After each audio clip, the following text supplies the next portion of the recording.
We're so pleased to have back with us one of our often regulars, Joe Kissell. He's a best-selling author and technologist, known primarily in recent years for writing about Apple devices and other high-tech topics. Regardless of the subject matter or the medium, he enjoys taking complicated topics, researching them thoroughly, and explaining them in simple terms. Nearly anyone can understand what he is trying to say. In 2017, he also became the owner and publisher of Take Control Books, which means spending much more time doing editing and busyness things, and much less time actually writing. He has written 58 different Take Control books and updated many just this year. And I'll say that if you get one of his books and he updates it, you'll get a notification that you get the updated version for free.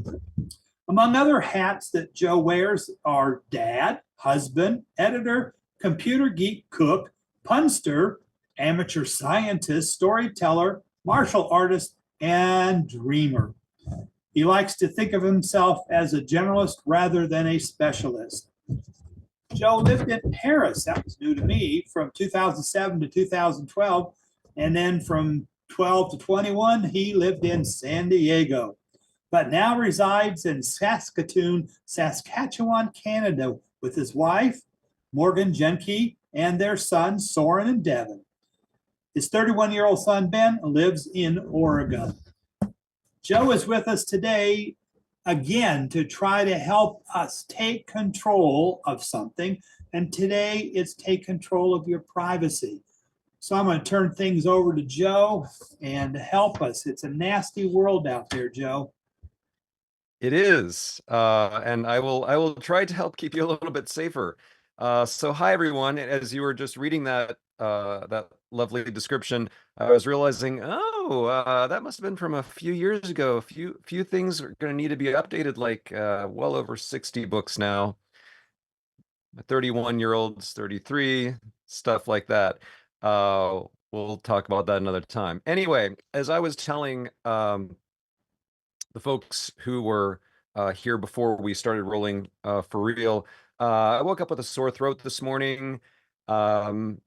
My voice is not at its best, so I might have to take a couple of breaks, clear my throat, drink some water, have a little bit of honey, but we will power through this as best we can.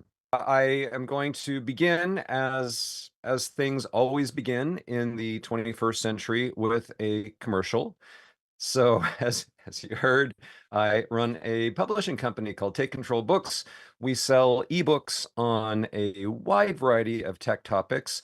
Some of them are Apple specific. What we're going to be talking about today is not. And they're available in both PDF form and EPUB form. You can read them on basically any modern device. And you see that that discount code there. You want to make a note of that. This is just for user group members like you. You can put anything you want in your shopping cart, paste or type that coupon code into the field on the cart page and apply the coupon, and then you will save 30% on any purchase. And you can keep using that over and over again. I hope you will take advantage of it and buy 30% more books or whatever. So all of our stuff is at takecontrolbooks.com. Please check us out. Now, today our topic is online privacy. And I just want to give you a little quick overview of where we're going.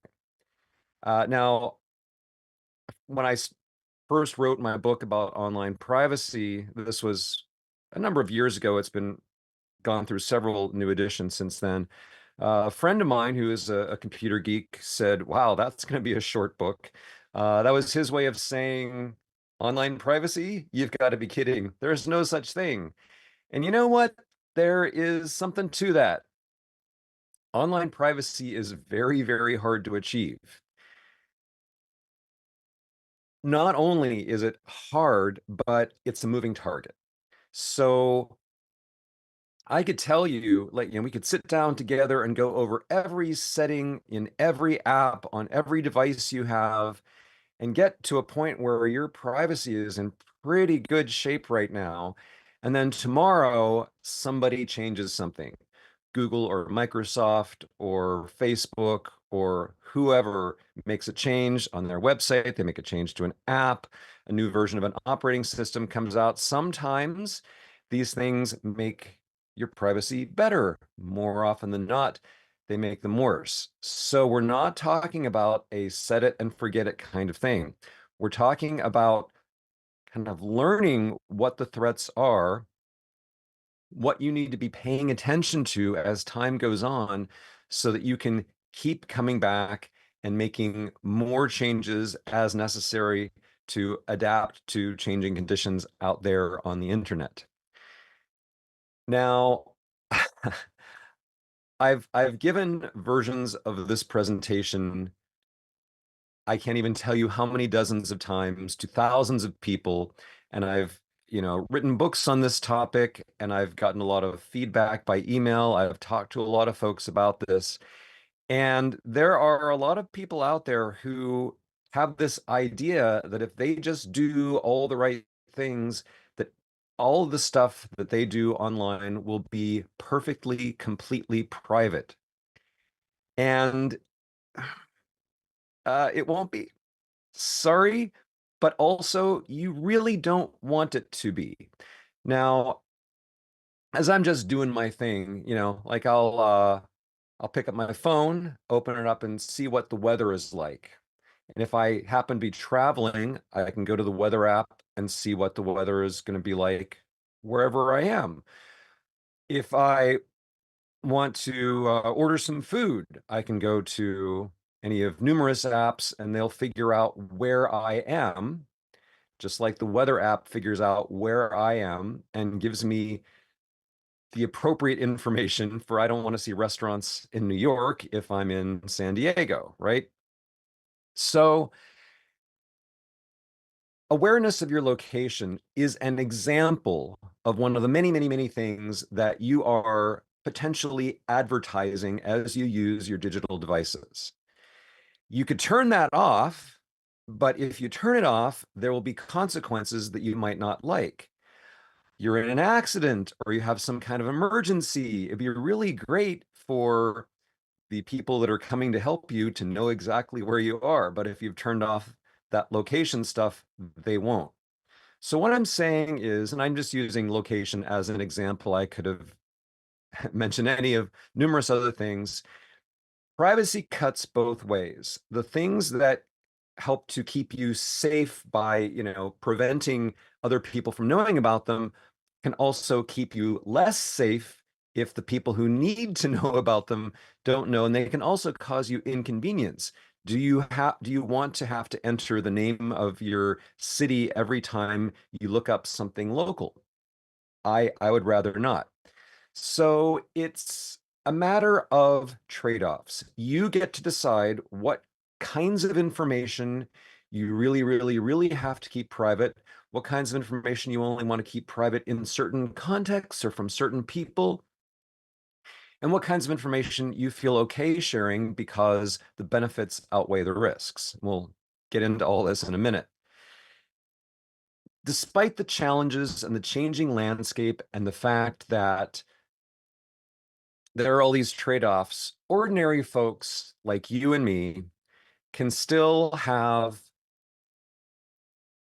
pretty good safety against the biggest privacy threats. And I use those words, like stick in ordinary folks with ordinary privacy needs and the biggest privacy threats. I put in all those adjectives quite deliberately because we are not talking about going off and living in a cave someplace with no internet and no phone and nobody knowing where you are. We're talking about continuing to interact with our friends and family in the real world, but locking things down as best we can to deal with the biggest threats.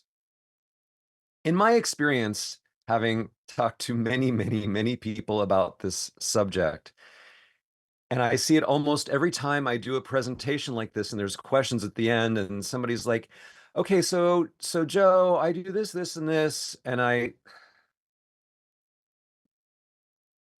I often find that people are worried about the wrong things, which is to say, there's something that they're really, really worried about that they don't have to be. But on the other hand, there's something they really aren't worried about at all that they should be. So toward the end of this talk, I'm going to be discussing that in more detail. I want you to not be paranoid. I want you to not live in a state of fear, being afraid to ever log into your computer or turn on your phone because the bad guys might do something bad to you. But I do want you to pay attention to some things that you maybe aren't right now. I also want to say a few more words about that ordinary people with ordinary privacy needs stuff. So I wrote the book that this talk is based on for people like you and me, for people like my mom, for people like my neighbor. I did not write this book for Edward Snowden. I did not write this book for spies, politicians, celebrities, people with billions of dollars. I did not write this book for people with, trying to protect state secrets or something very, very, something that makes them quite a target. If the people in this building, this is for those of you who don't recognize it, the NSA headquarters in Fort Meade, Maryland. If these kinds of people are interested in you, you need more help than I can give you. I'm going to guess that's probably not true of anyone here, but I'm just saying there is a level, the level at which we are talking about online privacy is kind of ordinary folks. If you win the lottery tomorrow, and by the way, that would be awesome. And I hope you share some of your winnings with me. You're going to have a target painted on your back. If something very, very good happens to you or something very, very bad happens to you, all of a sudden you might get a lot more interest by people, companies, governments, grifters, whatever, people who are now suddenly very interested in your private data. And you are going to need a greater level of help. But still, I hope that some of the principles I talk about today could be useful even in those situations. Now, I want to make it clear that there are three related but different concepts when it comes to privacy. Privacy, of course, is when you can do what you do without other people seeing that, hearing it, paying attention to it. So that's pretty easy. But then we also talk about security. And there is a relationship between privacy and security, but they're not the same thing. A lot of the things that you can do to keep your data free from danger or from harm, keep yourself physically free from danger, free from harm, will also keep your online interactions out of other people's view. So some of the security measures you can take will protect your privacy as well, and it also goes in the other direction. But there is not a one-to-one correspondence there. And then there's this third term, anonymity. A lot of people think that by turning up all their privacy controls on their various devices, that means that no one out there on the internet can know who they are. But anonymity is actually a much, much harder problem to solve. And again, for most of us ordinary people, probably not what you want. There are situations in which even ordinary people might want at least a fair degree of anonymity. We'll talk about those in a second. But what we are focusing on today is that first category, the privacy. Now, to picture the difference amongst these concepts, I want you to think about a bear. A bear is my all-purpose example of privacy, security, and anonymity. So here's a bear, looks very friendly. I hope this was taken with a telephoto lens. I would not want to be super close to a big bear in real life. Now, a place where I might be kind of close to a bear is at a zoo. And we have a zoo here in Saskatoon that has 2 or 3 grizzly bears. This isn't that. This is a zoo in, this is a much larger zoo, let's just say. But here we have some bears playing. Some of them are in the water. And there's a moat, right? And then there's this big plexiglass barrier. And the visitors in the zoo are beyond that barrier. What we have here is security. By that, I mean the visitors over there on the other side of the plexiglass cannot be harmed by the bears. We are physically safe. We're secure. The danger over there, we can see it. It can't hurt us. We're secure. Now, for that matter, the bears are also secure from us. If a visitor to the zoo intended some mischief toward the bears, well, they would be safe because we have these physical barriers. What we don't have here is privacy. The bears don't have any privacy from the visitors. The visitors don't have any privacy from the bears as they would care. And the visitors don't have any privacy from each other because we're just all out in the open. We can see the other people. We can overhear their conversations.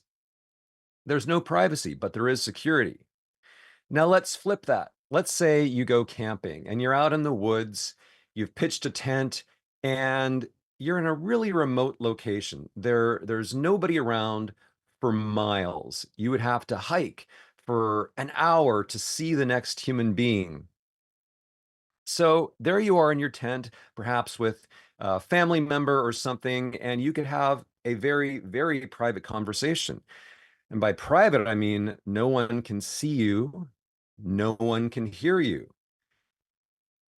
That's what privacy is. You can do whatever you do, say whatever you say, and no one knows about it.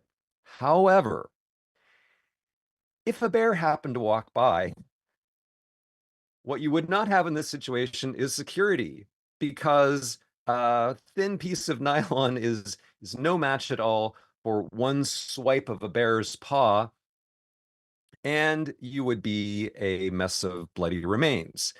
What you would have, however, is anonymity, at least until the medical examiner has figured out who you used to be based on your dental records or whatever. So out in the woods, you have privacy, but not security. You have anonymity, at least from the bear's point of view, but that anonymity could go away after the fact. All right, so 3 separate concepts. A bear tells us all we need to know: privacy, security, and anonymity. In terms of those first 2, because they are closely related, most of the things that can increase your security increase your privacy too. You think of curtains on the windows. You think of a lock on the door. You think of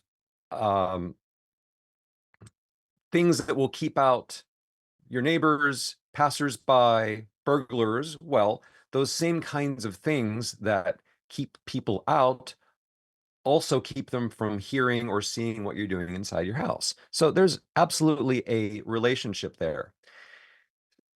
For what we're doing today, for the high-tech stuff, the computer and phone and tablet kind of stuff, there are things that are mostly in the security column. Things like this: password that you use to unlock your computer. If you have full disk encryption of any kind set up on your device, that's in the security column. Firewalls, anti-malware software. These are things that on your digital devices protect you and your data from harm. They protect you from people trying to disrupt what you're doing, ransomware, things like that. In the mostly privacy column, we have things like E2EE, that's the shortcut for end-to-end encryption. If you are using something like WhatsApp or Signal or Apple's iMessage to have conversations with other people, those conversations are encrypted from your device all the way through to the other person's device. That means it's next to impossible, not impossible, but very, very, very, very difficult for anyone in between to see what is going on in that conversation. Unless, of course, they know the password. Web tracker blocking, which we'll be talking about later, also protects your privacy, protects information about what you are doing as you browse the web from getting out to other people.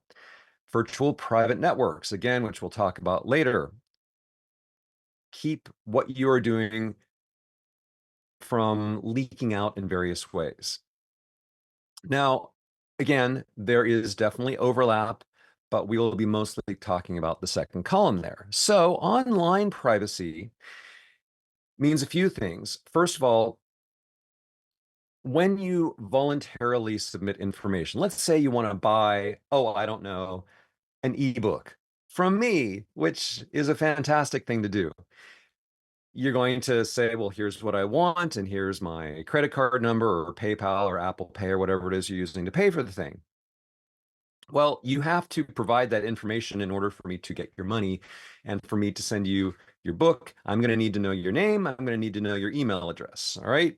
So that's great, but that's between you and me, or, you and the credit card company, right? So somehow or other information has to go to a bank, say, yes, this person agrees to pay this amount of money for this thing.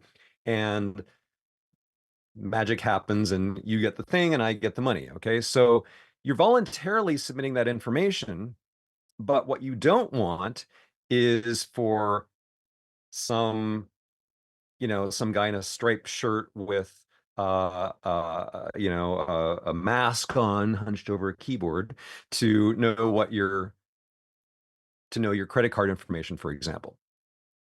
Now, there's also accidental transmitting of information. I have had the experience, and I would guess many of you also have had the experience of sending a message. It could be email, could be a text message, and then a minute after sending it, I go, oh, I put the wrong address in there. I sent that to the wrong thread. And maybe it's too late to undo that. So there are a lot of kind of opportunities when using the internet for oopsies, where you do intend to give out information, but you didn't intend to give it to that party. And there are also things like you think that you are just browsing the web, you think that you're doing a search, you think that you're downloading some software, whatever it is you might be doing, and your perception is that it's just between you and that other party. But what you don't know is that other things are going on behind the scenes, and that information is being watched by lots of other people. So that's another thing we want to prevent. And then finally, we want to make sure that people aren't breaking in to our computers and other devices over the internet. This happens. It's entirely possible, especially if you download malware that lets someone out there take control of your computer, see what you do, see what you type.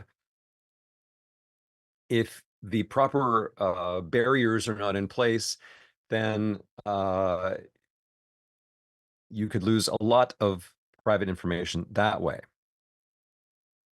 But then people say, wait a minute, Joe, you're talking about all these ways that private information can get out, but you haven't really told me what the private information is. My life is an open book. I have nothing to hide. And I say, really? You have nothing to hide? Well, could you just, give me your credit card number? Just tell me that. Can you tell me your social security number? Can you tell me where you live? Can you recite your medical history to me? And when I say things like that, they go, oh, I guess I do have things to hide. No matter how honest of a person you are and how upright of a citizen you are, and good for you, we all have things that we want to keep out of other people's hands. Yes, I do want my doctor to know about my medical history, but I don't want random people on the internet to know. Maybe I have a lot of people's addresses and phone numbers in my address book on my computer or my phone or whatever. I need to know that information, but even if I don't care about my own information getting out, maybe I don't care that people know my home address. It could be that all those other people in my address book really, really care. They really don't want anybody else to know where they physically live. So you are not only protecting your own private information, but potentially the private information of other people as well. And there's nothing wrong with this. This is all perfectly normal. Now, who are we hiding this from? Well, potentially a lot of people, but let's start with the biggest and baddest category by far, and that is advertisers. In the 21st century, the internet runs on advertising. Maybe it shouldn't. Maybe this was a bad decision, but it is the way it is. So almost every website you visit, videos you watch, music you listen to, even apps you download, a tremendous percentage of that is paid for by ads. If you haven't paid anything to use some sort of product or service, there's a really, really good chance that the way it is getting paid for is with your attention. You know, the old saying, if you're not paying for it, you are the product. Well, this is how that works. The people who are making information available, whether it's a web page or a video or any of numerous other kinds of information, do have to eat. And for those who aren't, starving artists, for those of them who are billionaires and multi billionaires, well, they need another 10 mansions and they need to have a fleet of private submarines or whatever. So how are they going to get that? If you're not paying them directly, they're going to get it from advertisers. Now, advertisers want to sell their stuff, and that's fine. I have stuff to sell too. They need people to know about the things they're selling. Nothing wrong with that. But advertisers have figured out that you are going to be more likely to make a purchase if their ads are very, very precisely directed to just those people who will be most interested in that particular thing. So if my 10-year-old kid is watching, silly music videos on YouTube and an ad pops up for an SUV, like, the kid is not going to buy an SUV. The kid is not going to bug his parents to buy an SUV. That's sort of wasted. If there is an ad for an age-appropriate game, then that might be something the kid would bug the parents for. So advertisers have figured out that the more they can know about you, the more precisely they can target ads at you. And so the ad industry has become a privacy nightmare.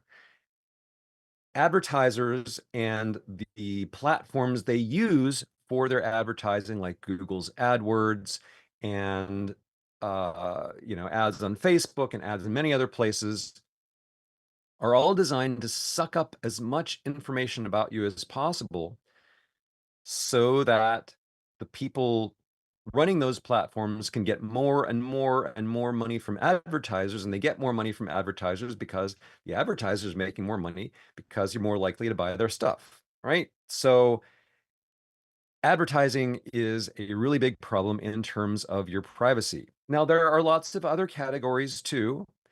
Sure, it could be that you're applying for some kind of insurance, and an insurance company says, well, let me just check their Facebook page or their blog or whatever, social media. And if an insurance company sees that you engage in a lot of risky behavior, they might decide to not insure you, or they might decide to raise your rates because that is evidence that you pose a higher risk.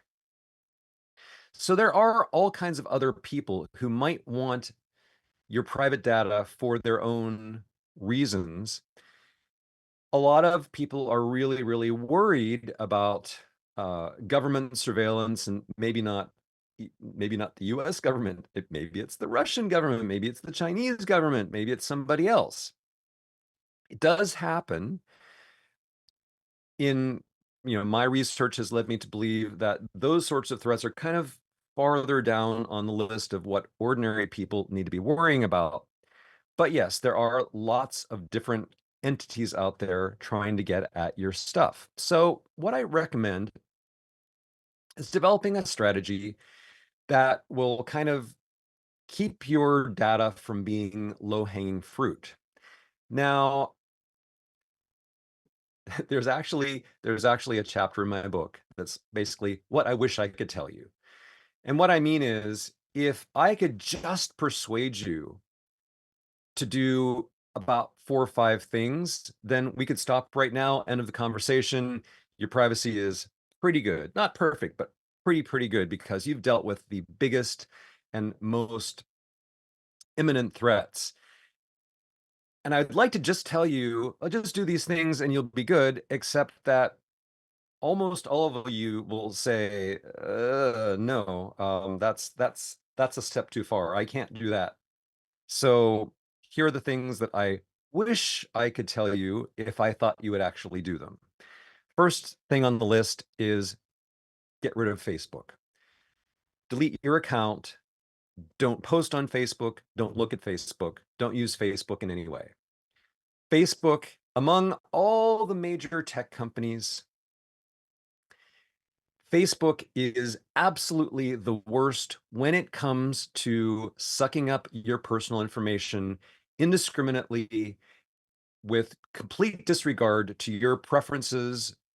And I can't, I mean, I have pages and pages and pages in the book about all the bad things that Facebook does.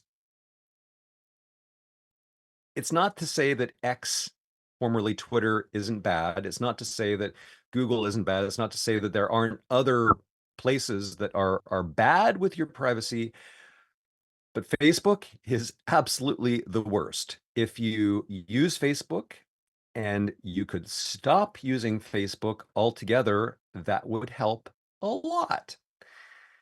Then there's Google. Google is a notch or two down from Facebook in terms of how blatantly they disregard anyone's interest in privacy. But Google is parent company. Parent company of Facebook is Meta. Parent company of Google is now Alphabet, but almost entirely funded by ads. Hundreds of millions, billions of dollars, almost all of it coming from ads. When I'm talking about Google, I'm not just talking about going to google.com and doing a web search. I'm talking about all the Google products. I'm talking about YouTube, part of Google. I'm talking about Android, made by Google, and it has Google stuff all throughout it. I'm talking about the Chrome browser, the world's most popular browser. Well, the Chrome browser is pretty much a conduit for Google to suck up as much information about you as it can. And there's a whole long list: Google Docs, Google Drive, Google Photos. Google is everywhere, and they are everywhere and providing most of these services for free, because these, and Gmail, I can't forget Gmail, obviously, because these are all ways that Google can learn more about you to show you more and more precisely targeted ads. Getting rid of just Facebook and Google, by which I mean finding alternatives to all of those services that you currently use Google for, could be a massive boost to your privacy. Of course, you should also definitely install a good ad blocker. And I don't think that this is necessarily one of those things that people are going to be resistant to. This might be a thing that even the people who couldn't possibly, or feel they couldn't possibly give up Facebook, couldn't possibly give up Google, would still say, well, yeah, okay, I could install a good ad blocker. The thing about ad blockers, and there are many, many, many of them, is that they don't just prevent the annoyance of ads popping up on your screen all the time. Well, that's nice. It's nice to not be irritated by the constant ads. But all of those ads, the vast majority of the ads, come with tracking built into them. So merely by displaying an ad on the screen, the company serving the ad can find out information about you and pass that information along to other companies and watch what you do across different sites, even across different devices. So the more ads you block, the better it will be for your privacy. I also really recommend that you encrypt everything. Now, email, okay? Almost never encrypted. There are ways to encrypt email, but most of us don't use them. And even those of us who do use them sometimes only use them sometimes, and that's because email wasn't designed that way. Email was designed to be open. So you can go to extra special effort to encrypt email, but the person you are communicating with also has to go through that same extra special effort. It's not impossible, but it's complicated, and only those messages between the two parties that have both set up things the same way will be encrypted. We talked about things like WhatsApp and Signal and iMessage. Those are encrypted means of communication, but SMS is not. Most websites nowadays use TLS or SSL. You get the little lock icon in the address bar, and that means that everything between your device and that website is encrypted. So that's good. It wasn't that way 10 years ago. Now most sites do have that.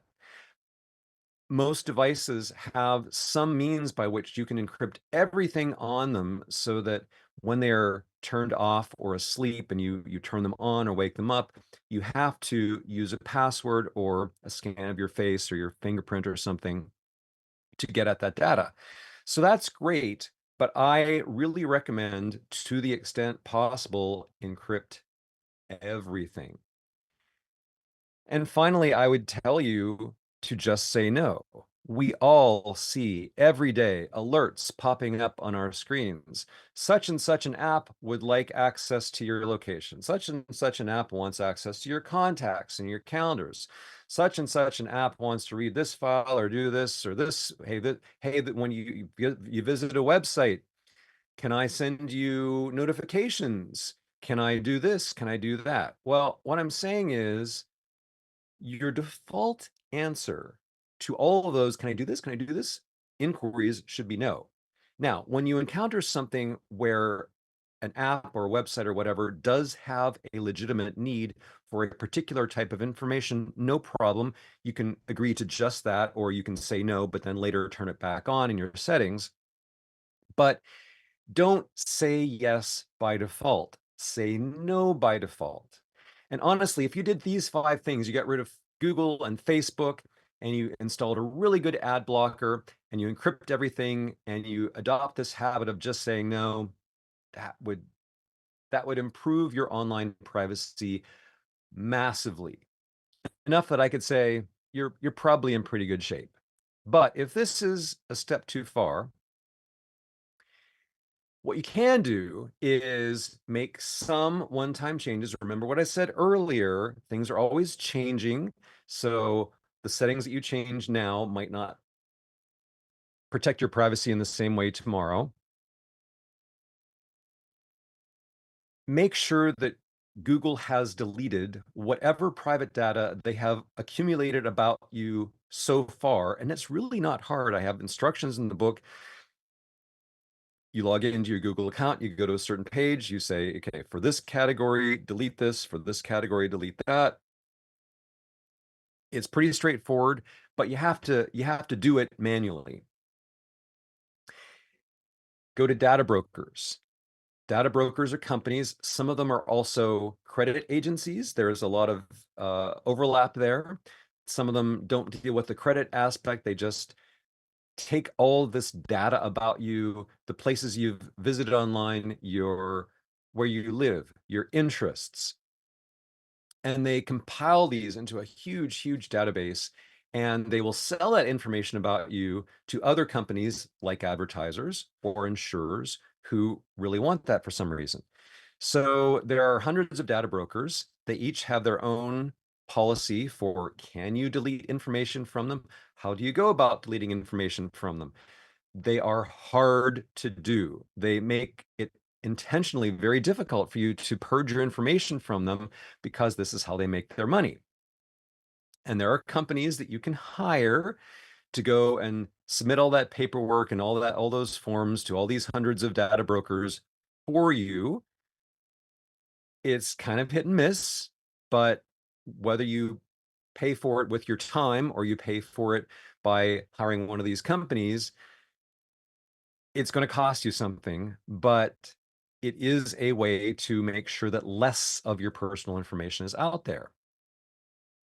But that's cure. In terms of prevention, what I mostly want you to do is to start being skeptical before you enter anything on a web form, before you send an email, before you send a message, before you have any kind of online interaction. Just stop a second and think, what if somebody else knew what I was doing right now?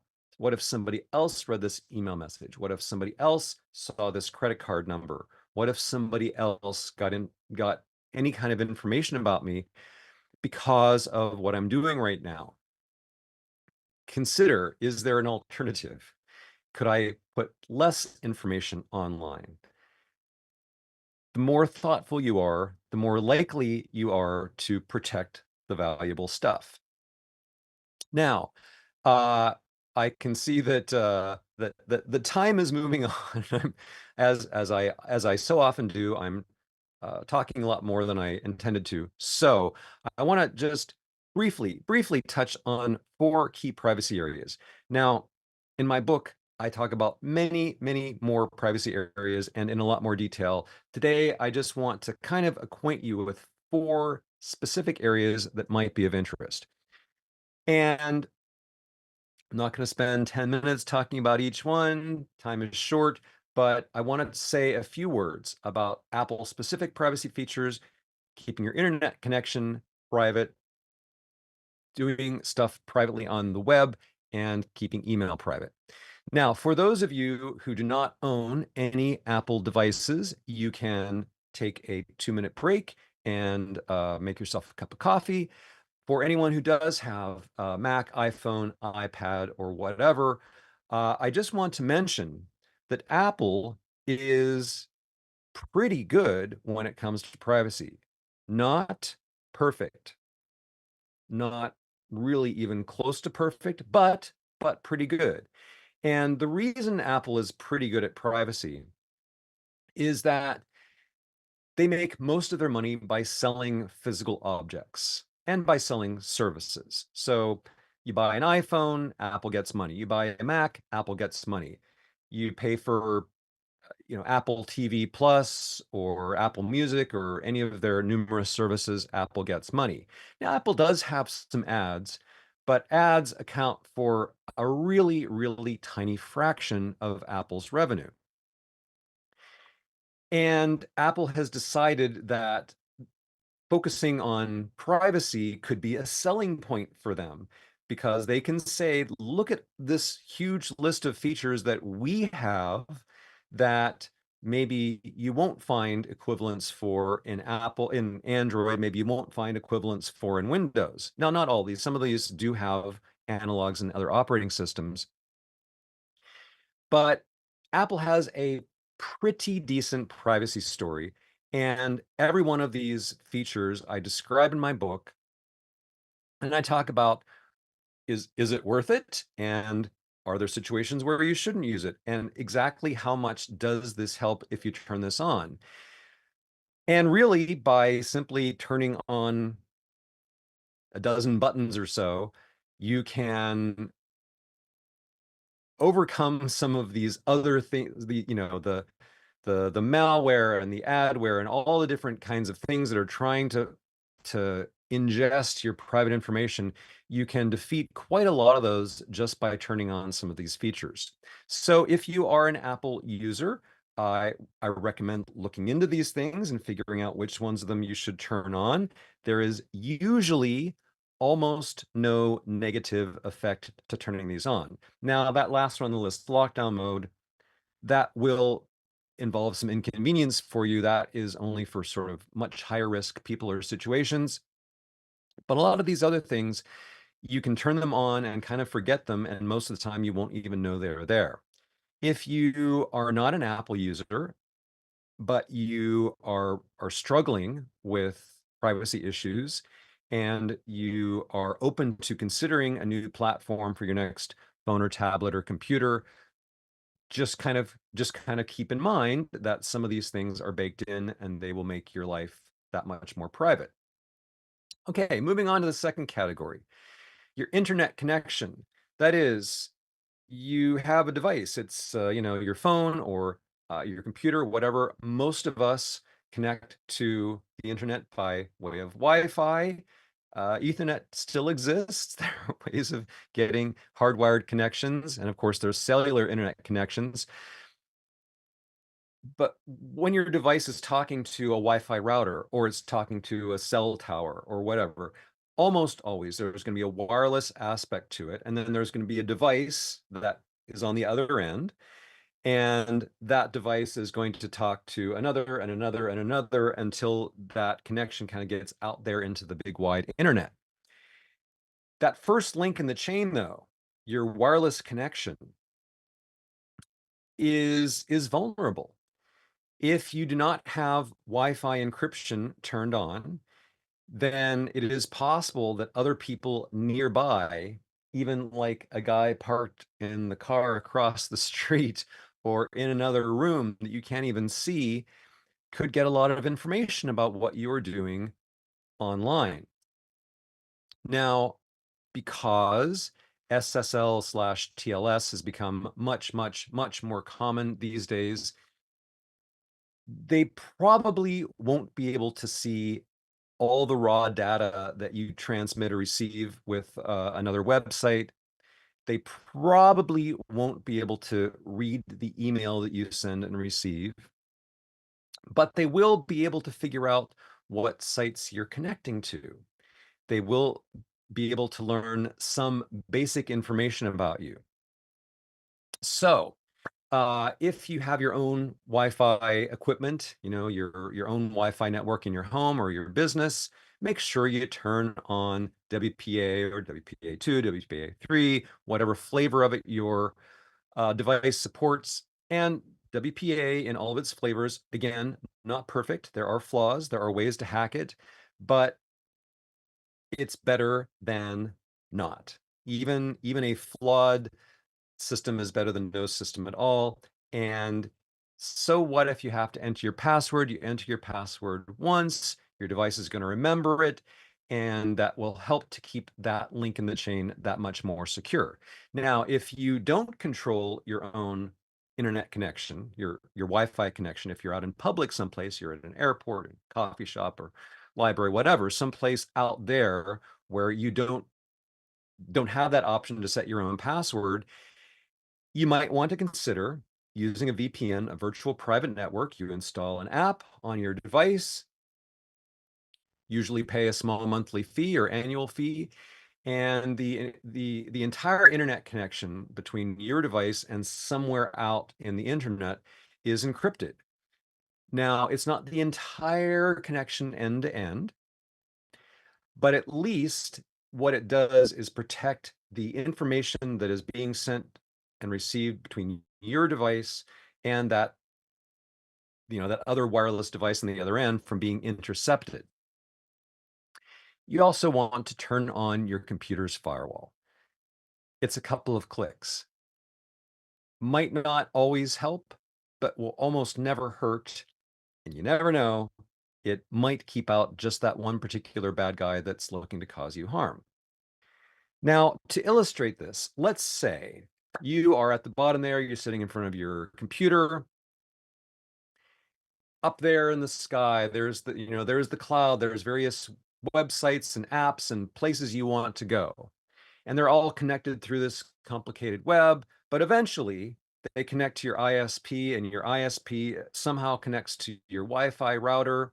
And then there are the wireless signals between your computer and the router. And there's some bad guys there. There's the house next door, the hackers, the interlopers. All right.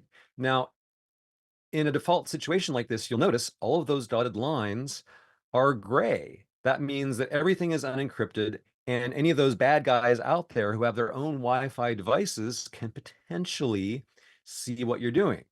Now, if we use encrypted Wi-Fi, that is turning on WPA, then you'll notice that all of those signals between you and the Wi-Fi router are encrypted.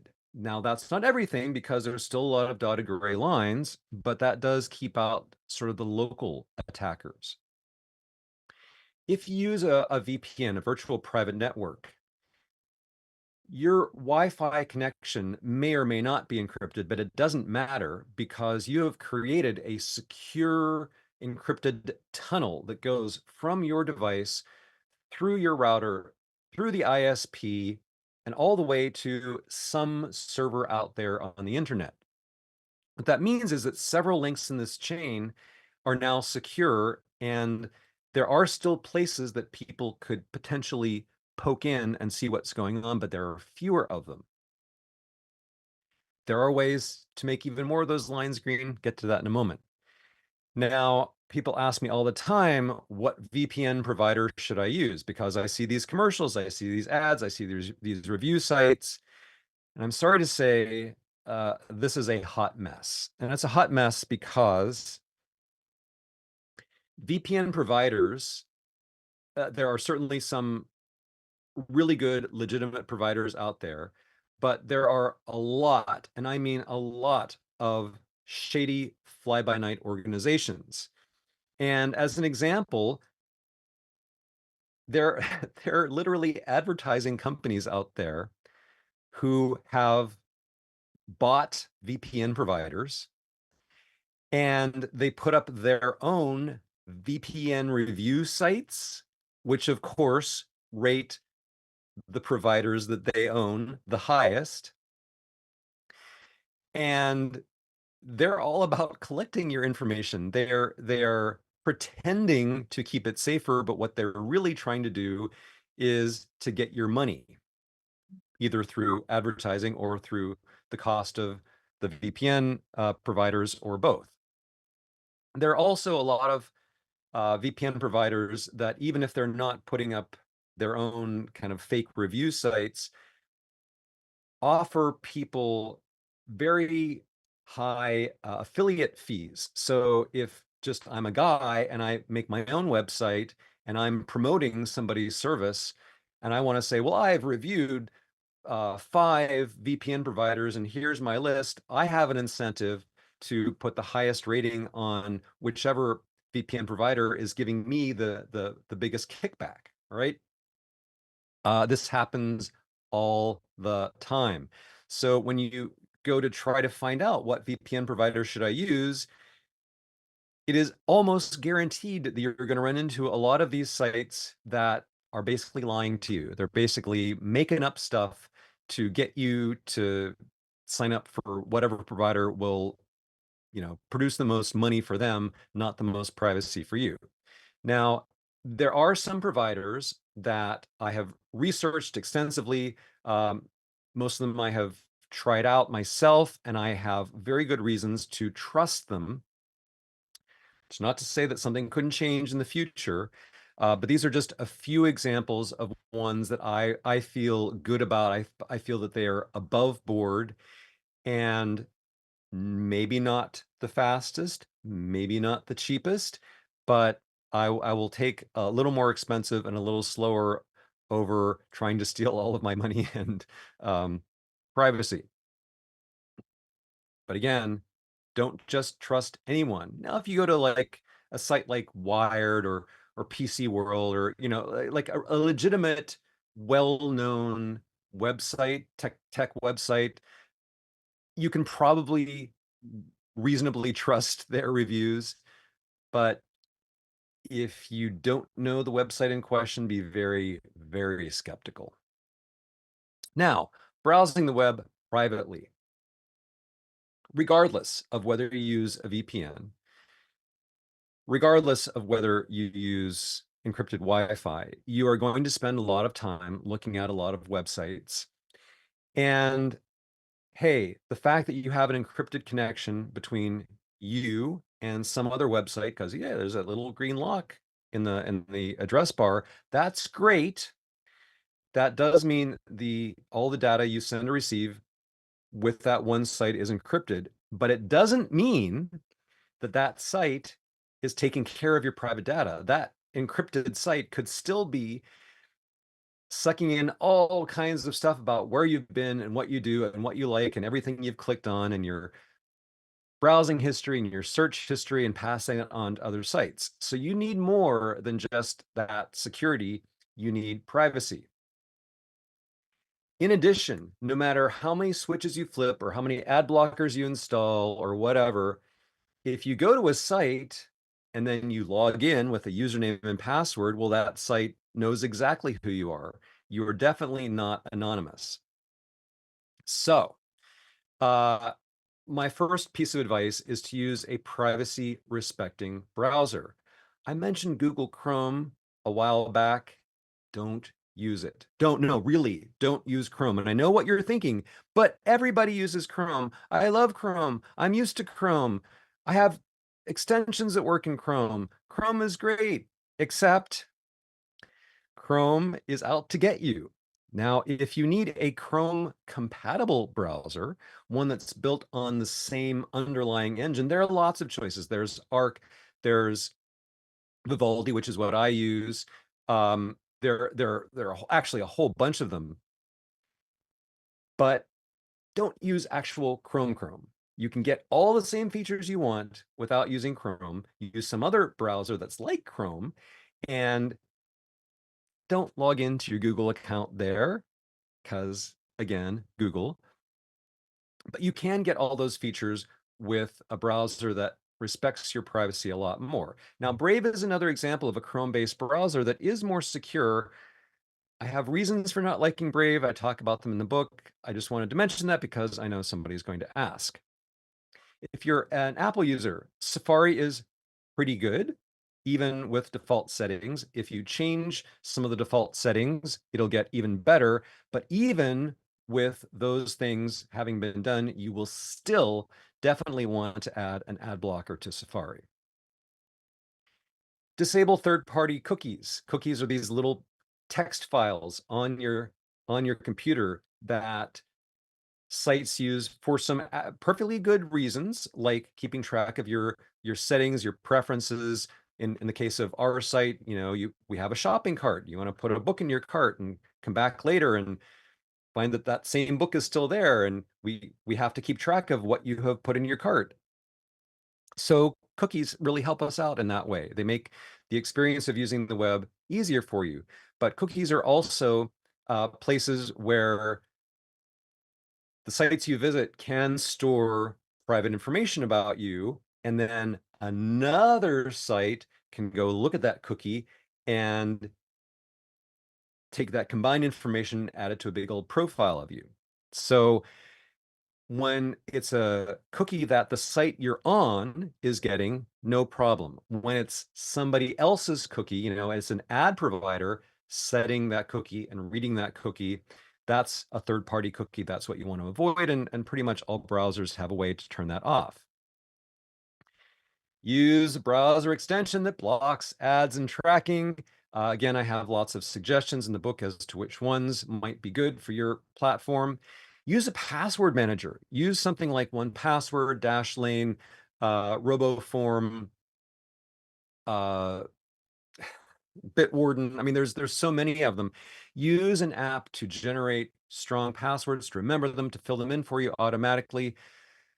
And not just your passwords, but also software licenses, your social security number, health insurance information, anything that is private and you want to keep securely encrypted, keep it in your password manager. Web searches reveal a ton of information about you. Now, I usually use DuckDuckGo for my own web searches because they don't keep logs of what I search for. They don't they do have optional ads, but they're not targeted based on what I searched for. So DuckDuckGo, as free web search engines go, is pretty good. Now, Kagi is a web search engine that is not free. It's even better than DuckDuckGo, and it has in common that it protects your privacy. There is a subscription fee involved, but could be worth it for you. Now, if you want to add on to privacy a level of anonymity, websites you visit literally not being able to figure out who you are based on your IP address, based on your profile of like your screen size and what fonts you have installed and all the different attributes of your computer, you can try something called Tor, T-O-R.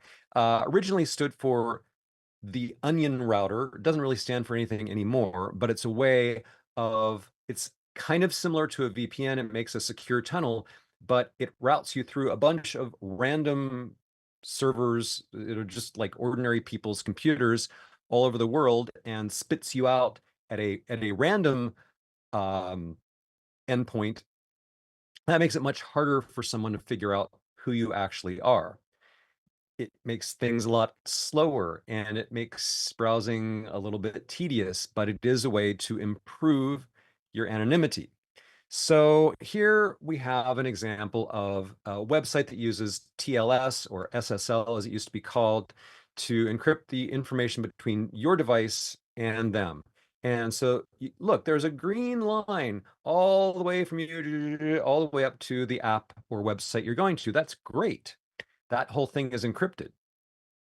But remember, that's not the whole story. For one thing, even though that connection is encrypted, that site can still see everything you're doing and can still pass that information along to other sites and other companies. Secondly, just because I have a secure connection with one particular site does not mean that my email is also protected and this other app is protected. The other things I'm doing on my computer are protected. It's good for what it is, but it's incomplete. Now, if I were using Tor, Tor comes usually by way of a sort of customized version of the Firefox browser. You again have that green line, but instead of going up to one specific server out there in the cloud that is owned by like a VPN company, it pings around to a bunch of different other people's computers who are also using Tor, and that helps to anonymize where you're coming from. Now, these endpoints, they're called exit nodes. I gotta warn you that some of those exit nodes are run by the FBI. Some of them are run by foreign governments. Some of them are run by bad guys. Okay, so you are taking a calculated risk. You might end up with an exit node that that knows something about it. But still, it is a way to increase your odds of anonymity. Finally, a few things about email. Honestly, email was never meant to be encrypted. So if you have something really sensitive to talk about with somebody else, consider not using email. Consider an encrypted messaging system, or even a phone call could be more secure. Or how about an in-person discussion? Something like FaceTime or another video, using Skype or some similar kind of app will give you improved privacy and security over email. There are ways to encrypt your email, and there are also ways of just sending an encrypted file. Like, I have information that I want to send you. I'm going to, make a zip file, and I'm going to put a password on that. So I send you the encrypted file, and then I use some other means, not email, maybe a phone call or an encrypted message or something, to give you the password to unlock that. Even if you do this, you have to keep in mind that I have my secret plan for taking over the world, and I've sent it to a friend of mine, and that friend receives it securely, and nobody else in between me and the friend has seen it. And then the friend prints it out and puts it up on a public bulletin board. Well, not private anymore, right? So you can't control what the other party does. Maybe the other party had their computer hacked. Maybe the other party has some malware or whatever that is allowing that information to get out. Even though that connection may be secure, it's not really controlling the information. So you have to keep that risk in mind. But I want to wrap up by asking whether you're worrying about the right things. And I want to just, excuse me, I want to tell you about my Aunt Gail. My Aunt Gail lived half a dozen blocks away from me when I was growing up. And she was one of the most paranoid people I ever knew. She lived in a very small, very dingy looking house in, uh, a pretty uninteresting neighborhood. And she was terrified, just completely terrified that someone would break into her house. And I don't know why, because no one would really have any particular reason to harm her, and she didn't have any money or any valuables, but she was terrified that someone would break into her house and cause her some kind of harm. So she put about 6 or 8 locks on her front door. This is not an actual photograph of Aunt Gail's front door, but it it's the same kind of idea. And she thought that these locks would protect her. Well, no one literally ever did try to break into her house, but what would happen is anytime I would come over to visit or another family member, mail carrier comes with a package or whatever, she'd say, "Oh, now wait a minute, wait a minute." She'd look out the window, make sure it's somebody. She's like, "I got to unlock these doors. I'm having trouble with this one." It'd take her 5 minutes to undo all these locks. Finally, we'd be able to get in. So it caused her inconvenience, caused the visitors inconvenience. And what I worried about on my Aunt Gail's behalf was, well, she's kind of old, has some health problems. What if she falls and breaks her hip? What if she gets sick and can't get up? And she could call 911, but then the people that come have to deal with this. Maybe there's a fire in her house. That is a legitimate concern. Very old house could burn. How are the firefighters going to get in to rescue her? So this is, again, one of those things where security, like privacy, cuts both ways. The things that she perceives as keeping her safer could actually make her less safe, and they're definitely causing her inconvenience. I could tell you other stories, but this would be an example of worrying about something that you really don't need to worry about. So some of the things in terms of online privacy that I think you really don't need, okay, some things that most people probably don't need to worry about too much because again, there are those people out there that have exceptional privacy needs. Some of those things are getting stuff for free. Oh, well, I don't want to pay to read this article. I don't want to pay to do a web search. I don't, my top priority in life is to not pay for anything. That's what's most important to me. And I'm really worried about protecting my money. Well, you get what you pay for. So if your top priority in life is getting things for free, I just want to let you know that the cost for free is your privacy. That it is literally how it works. What you get for free is paid for by giving out information about yourself. So don't worry about the fact that you might have to spend a few bucks to legitimately get some information or some product or service. It's probably going to be worth it in terms of your privacy. Don't worry about the guy with the mask hunched over the keyboard, right? Sure, there are guys like that out there, but unless you personally have some really, really secret data that they might be interested in, or you have a lot of money or a lot of influence or a lot of power. We're talking about lottery-like odds for getting personally hacked. I've had people say, "Well, I don't trust the cloud. I don't want to keep anything in the cloud because the cloud feels very open and public and unsafe to me." You shouldn't worry about that because almost all cloud providers, whether you're talking about something like Dropbox or Apple's iCloud Drive, or places that not only just store files, but also, photos and email and contacts and calendars and things, all the different cloud providers, the vast majority of them keep your information securely encrypted, both while it's on your way between your computer and the cloud in the other direction, and while it's up there in the cloud, which really just means on somebody else's computer somewhere. As long as your stuff is encrypted, it doesn't matter whether it's on a hard drive or or whether it's on some server in another state or another country. It's secure as long as it's encrypted. Don't worry about malware. I'm not saying that malware doesn't exist. It absolutely does. It can be really, really nasty. It's not a bad idea to install some anti-malware software on your computer.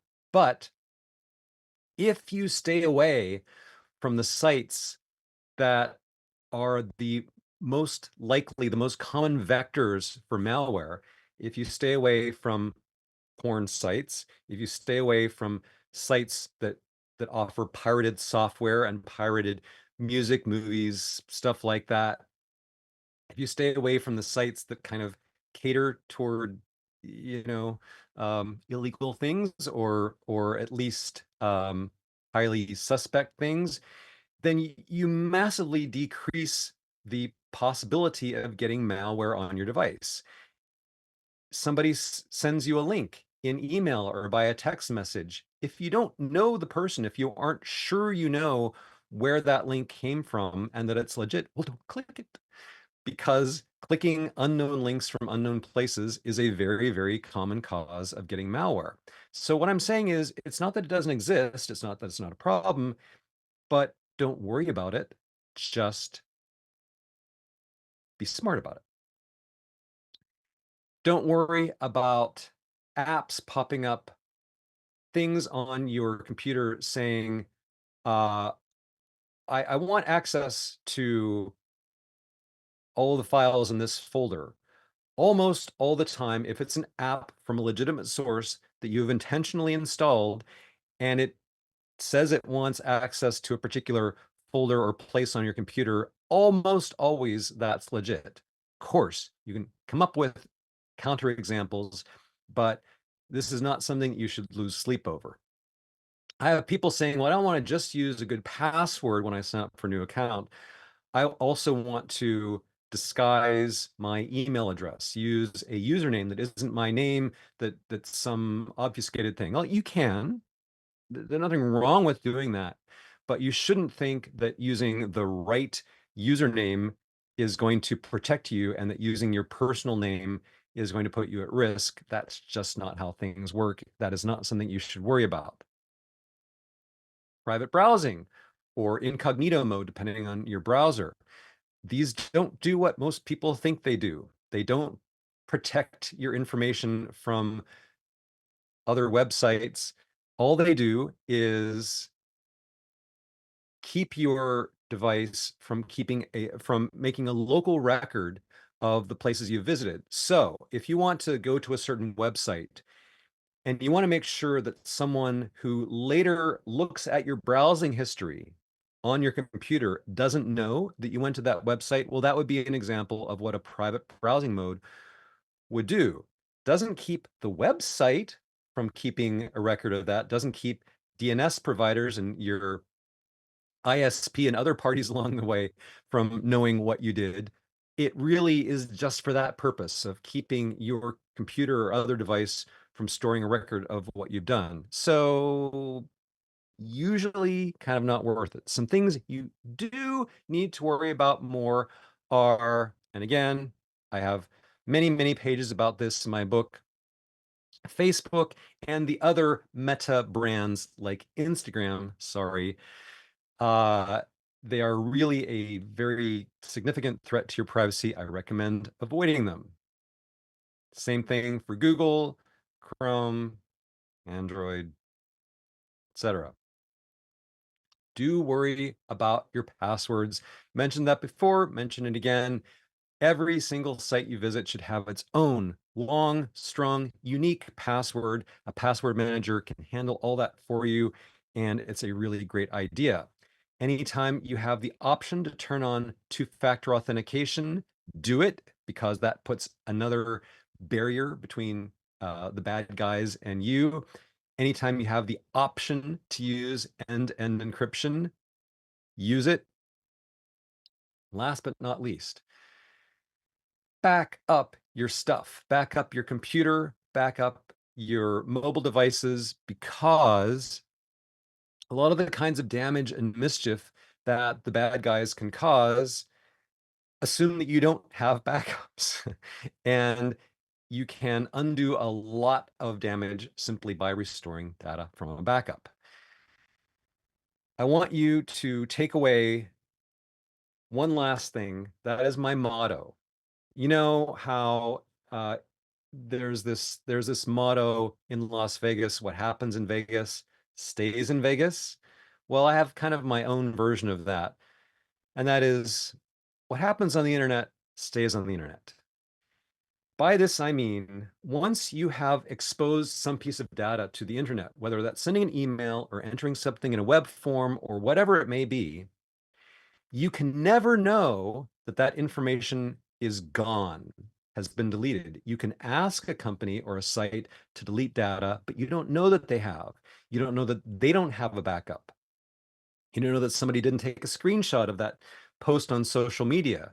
Just because you deleted it doesn't mean it's not still out there. Potentially, anything you ever expose to the internet could be out there someplace forever and could come back to haunt you.